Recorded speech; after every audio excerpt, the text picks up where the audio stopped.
सुरक्षित हो जाते हैं।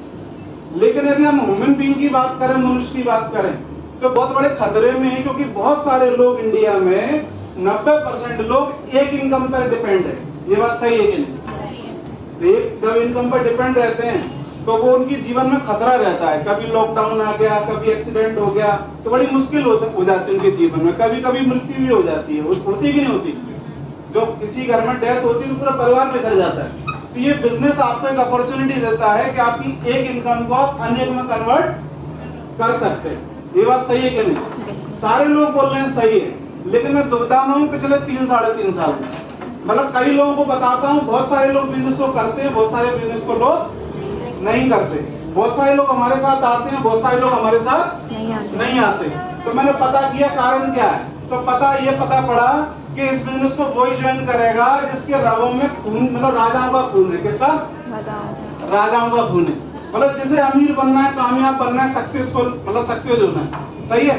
क्योंकि बहुत सारे लोगों को ऐसा लगता है कि जीवन अगर गरीबी में मिला है ना तो हमारे बस की बात तो है नहीं, लेकिन अमीर होना हमारे बस की बात है। लेकिन बहुत सारे लोग नौकरी में और एक छोटा जीवन व्यतीत करने वाले मजे में, पता नहीं क्या मजा आता है। वो टेम्पू में जब वो जबरदस्ती बैठते हैं ना हम लोग, या हमारा चॉइस का हम खा नहीं पाते, चॉइस का हम पहन नहीं पाते। मेरे को ऐसा लगता है कि गरीबी में जीवन जीना बहुत कठिन है कि नहीं? बड़ा दुखदाई है, तकलीफ है। आप लोग मानते हैं? मानते हैं?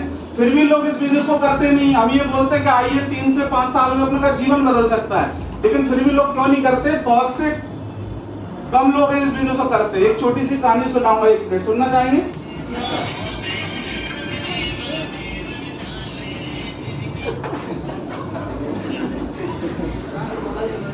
एक बार क्या हुआ कि एक सुअर की मौत हुई। सुअर समझते हैं? पेट। हाँ। अब ग्वालियर में दिखते नहीं है, पहले तो बहुत ज्यादा दिखाई देते। तो सुअर की मौत हुई। बड़ा बड़ा बड़ा धर्मात्मा था, मतलब बहुत अच्छा सच्चा बढ़िया सुअर था। तो ऊपर गया तो यमराज ने बोले सुअर बहुत अच्छा है, ऐसे काम करो, स्वर्ग में लेके जाइए आप। तो स्वर्ग उसको बोलते ठीक है भाई, तुम स्वर्ग में चलो। और स्वर्ग में गए तो 56 प्रकार के व्यंजन, अच्छा प्रकार का खाना, सब सारी चीजें व्यवस्थाएं, और ऐसा उसको पूरा स्वर्ग का घुमाया। और फिर उसको 1 घंटे बाद लेके आए। यमराज खुश हो रहे थे, इसको स्वर्ग दिखाया तो बड़ा तारीफ करेगा। पूछा और भाई कैसा लगा स्वर्ग? तो सुअर बोलता है बाकी तो सब ठीक है महाराज, पर वो चीज नहीं मिल रही जो धरती पे मिल रही थी। समझ में आ जाए तो हंस लेना बाद में। तो इसी बात के साथ में बड़ी विराम दूंगा। बहुत से लोग सिर्फ इसलिए नहीं करना